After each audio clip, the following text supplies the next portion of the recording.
Hazel, Ay pa, meron nga pala kami yung business trip na pupunta ni mama mo. Siguro mga 1 month kaming mawawala. aalis na naman po kayo? Halos kakauwi nyo nga lang po last month, tapos iiwan nyo na naman po kami ni ate. Hazel naman, alam mo naman yung trabaho namin ni mama. Tsaka yung ginagawa namin ito, para naman sa inyo to. Yun na nga po Di pa nga po tayo nagsasama ng matagal, aalis na naman po kayo. Huwag kang mag-alala. Pag uwi namin ni mama, magagala tayo. Sige po, aasahan ko po yan. Oo. Basta, mag-iingat lang po kayo palagi doon. Salamat. Teka, ang narinig ko na maggagala tayo pag uwi nyo? At saan naman kayo pupunta? Anak, may business trip kami ni Papa. Ikaw na muna bahala dito sa bayan at saka sa kapatid mo, ha? Binigyan na naman ako ng obligasyon. Ate naman. O bakit? Kayo lang naman masaya pag umalis kayo eh. Para sa atin din naman tong ginagawa namin ni Papa mo, eh. Para sa atin? O para dito lang sa anak nyo? Oy, Kimberly, hindi ko na nagugustuhan yung pananalita mo. Hindi namin kayo pinalaki para maging bastos, Pa, tama na po yan. Baka po malate pa kayo sa flight nyo. Ikaw, Kimberly, bantayan mo mabuti yung kapatid mo, Baka naman mabalitaan namin na kung saan pumupunta yung kapatid mo, hindi yung binabantayan. Laki-laki na yan, babantayan pa. Ako pa, huwag kayong mag-alala, tsaka kaya ko naman po yung sarili ko Tutulong din po ako kay ate dito sa gawaing bahay. Siya, sige na. Alis na kami at baka mahuli pa kami sa flight. Yung mga Mag-iingat po kayo. binilin namin sa inyo, Opo. Sige, dito na kami.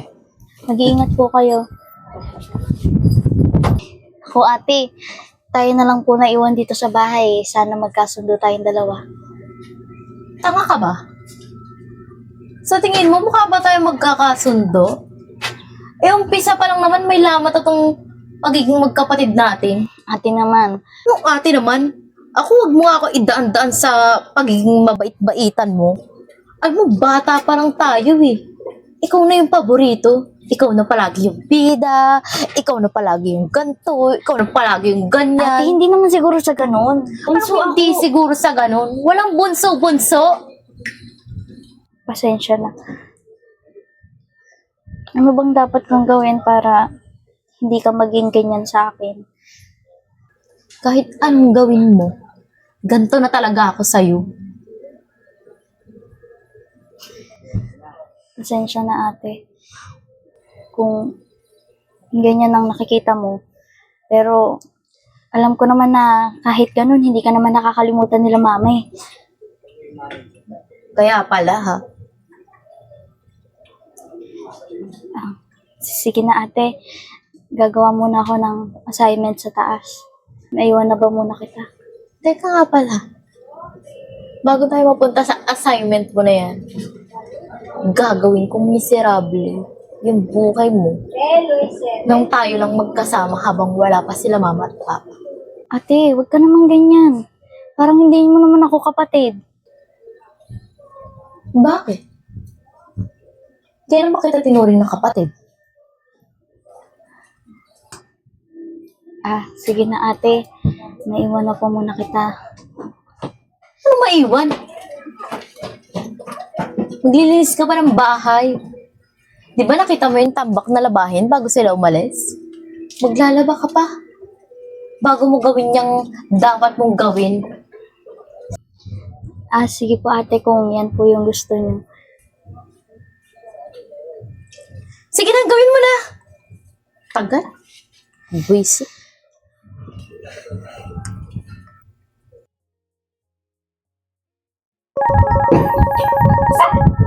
Sino naman itong tumatawag na to? Hindi mo nakasave. Hello? Sino pa sila? Magandang gabi ho. Ako po si Sergeant Harpus. Bali, may gusto lang po akong sabihin sa inyo. Ano po yun? kilala niyo ho ba si Mrs. Rhea Ponce at saka si Erwin Ponce? Apo, mga magulang ko po sila. Bakit po? Kinalulungkot po ho. Umatsak ho ba si aeroplano na sinasakyan nila? Ha? Baka nagjo-joke ka lang. Scammer ka ata eh. Hindi ho. Sa katunayan po niyan yung katawan nila nandito na sa morgue. Pinagsasabi mo?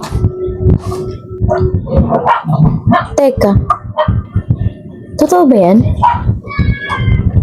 Kayo na pong bahala man po maniniwala kayo hindi. Dito po kami sa Cebu. Papaalam na po ako. Teka lang po.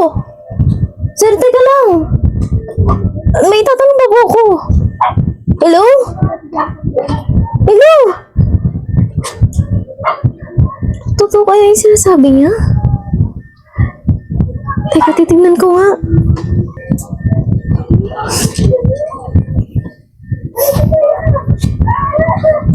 Mamatuluyan na sila. Sa akin na mapupunta lahat ng mga pera nila at pag-aari nila. Walang mapupunta kay Haze. Kala niya ibibigay ko sa kanya. Magpahinga na nga.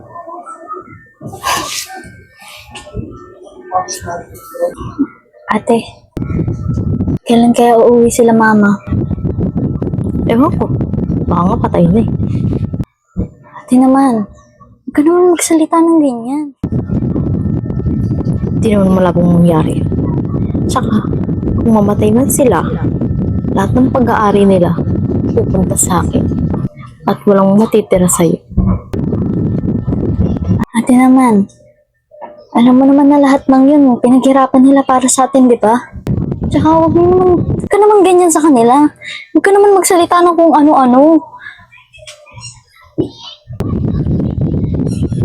Parang gusto mong sabihin ko na, ay, kasi uuwi na sila next week. Ganon.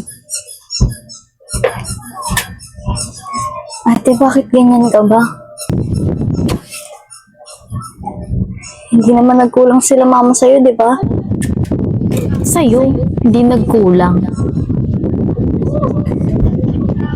Tsaka, tigil-tigilan mo ako sa arte mo ganyan. Ate, alam mo din ba kung ba't ka nagkakaganyan? Kasi masyado kang selfish eh. Selfish pa nga. Iniisip mo lagi yung sarili mo. Dito naman ako, di ba? Alam mo, hindi ko titigil. Hindi ko titigil. Hindi ko titigil. Alam mo, kanina ka pa salita ng salita dyan eh. Nakakabwisit na. Anong pakialam mo? Ganto ako? Ikaw, kailan ba kita pinakailaman? Di ba hindi naman kita pinapakailaman? Kaya ako, huwag mo kong sasagot-sagutin ha. Kasta ka, parang mas matanda ka pa kaysa sa akin ha. Alam mo, kung ano dinadakdak mo dyan, maglinis ka lang ng bahay. Yung labahin, tambak na naman. Diba sabi ko, ikaw gagawa nun? O, ano bang naantay mo? Sasagot ka pa? Hindi na, ate. Umalis ka na!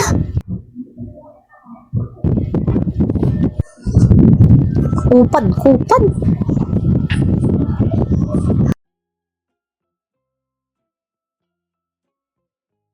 Ate, pwedeng huwag mong pakialaman yan. Ano bang pakialam mo?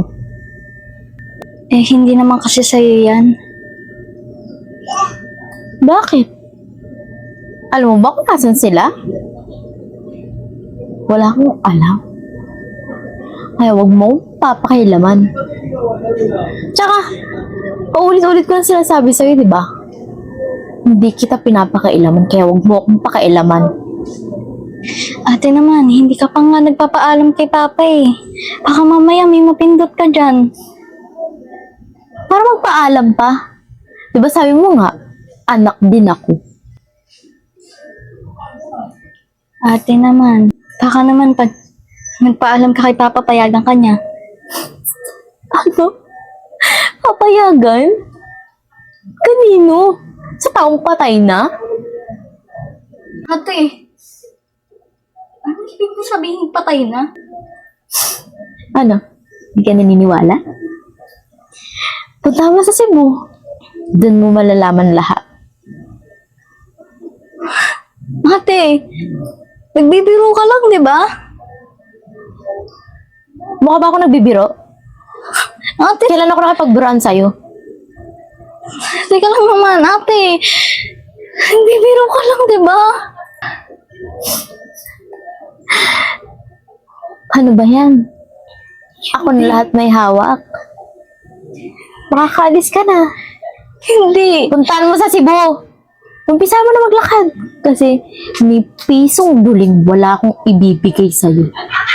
Ate, kailan mo pa tinago to sa akin? Ate, paano mo nagawa yun? Bakit naman hindi mo sinabi agad? Para saan pa? Para makita kitang ganyan. Kawawa ka naman. Ate, hindi pwede to, ate. Ate, nababaliw ka na ba? Ako? Nababaliw? Ganito mabaliw. Ayaw mo umalis. Tapos sasabihin mo, baliw? Ito. Tikpi.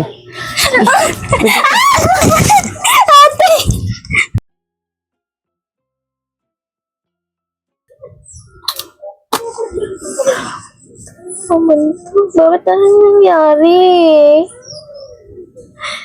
Tama naman pag-invest ko ng mga pera. Sa business, okay naman din. Ano nangyari? Bakit ganito?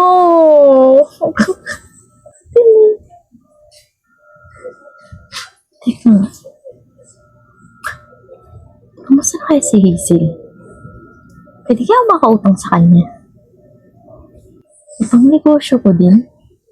Ay, ibang negosyo ko kaya ulit? Hanapin ko kaya siya? Pero, ano ba yung tanga mo naman, Kate? Ano ba yan? Kailangan ko maghanap ng trabaho.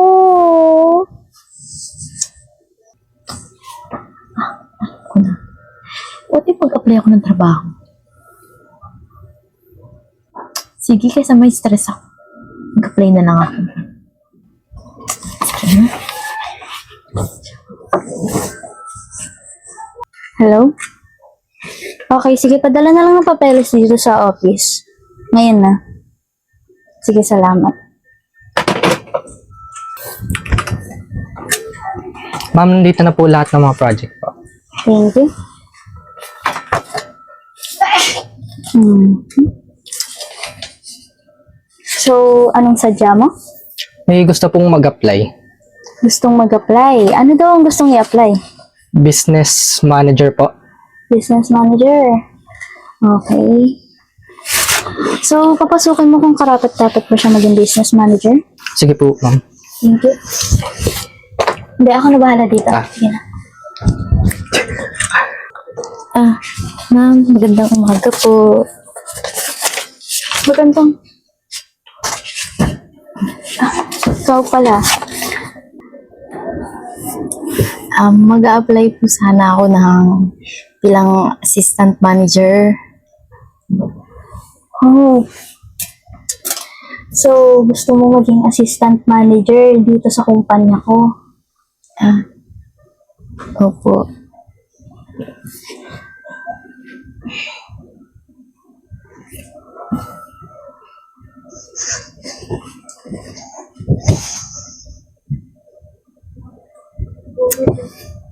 Kasi dito sa informasyon na nakuha ko, ngayon ka pa lang po mag-a-apply ng trabaho. Opo, kasi nag-business ako eh. Kaya lang, malugi. Uy, baka pwede mo naman akong tanggapin. Magkapatid naman tayo eh. Ate, hanggang ngayon talaga wala ka pa rin pagbabago. Ay, nagbago na ako ah. Ako ate, ang ganda ng kumpanya, no? Kaya nga eh. Alam mo, pinaghirapan ko mag-isa to. Alam mo, isa to sa pangarap ko dati. Pangarap ko na sana magkaroon tayo ng kumpanya nang magkasama tayong dalawa. Okay, pwede naman natin gawin ngayon ah. Pero sa ngayon kasi, te, hindi ka nakasama dun. Bakit naman? Ate mo ko. Oo, ate kita. Ginagalang kita. Gagalangin kita. Habang buhay. Pero yung ginawa mo sa akin nung magkasama pa tayo, yung pagtrato mo sa akin, yung pagtanggap mo sa sarili mo na wala na sila mama, hindi ko makakalimutan yan. Grabe ka naman. Pinalimutan ko na nga yun. Baka ba napatawad na nga kita eh. Alam mo ba, nung time na may tumawag sa'yo, narinig ko lahat yun. Narinig mo? Kilala niyo ho ba si Mrs. Rhea Ponce at saka si Erwin Ponce? Apo, mga magulang ko po sila. Bakit po? Kinalulang ko po ho. Umatsa po ba si aeroplano na sinasakyan nila? Ha? Baka nagjo-joke ka lang. Scammer ka ata eh. Hindi ho. Sa patunayan po niyan yung katawan nila nandito na sa morgue. Pinagsasabi mo? Teka. Totoo ba yan? Ba't hindi ka nagalit? Narinig ko. Kasi alam ko na ang mangyayari. Alam ko na kung ano yung gagawin mo. Kaya hindi ko na sinabi sa'yo na alam ko. Na alam ko na. Sakit lang para sa akin kasi inilihim mo para lang sa yaman. Para lang sa pera. Ano ka ba? Huwag mo gawing big deal yun. Gawing big deal? Ate, buhay ang nawala. Buhay ng magulang natin ang nawala. Ayaw ko lang kasi masaktan ka kaya hindi ko sinabi sa'yo. Ayaw mong masaktan ako? Anong gusto mong mangyari? Malaman ko pa sa ibang tao? Mas masakit yun. Hindi naman ganun. Ate, pasensya ka na kahit kapatid kita, hindi kita matatanggap dito sa trabaho. Grabe ka naman. Magkadugo naman tayo. Magkadugo nga tayo. Pero anong ginawa mo sa akin? Binasura mo lahat. Pati yung pagiging mabuti ko sa'yo, pinaliwala mo. O hindi ha. Sige na. Makakaalis ka na. Uy, tanggapin mo naman ako. Grabe ka naman. Parang wala naman tayong pinagsamahan. Pasensya ka na pero hindi ko tinotolerate ang ganyang ugali dito sa kumpanya ko. Kaya makakaalis ka na. Kakumpanya ka lang, yumabang ka na. Nga dyan.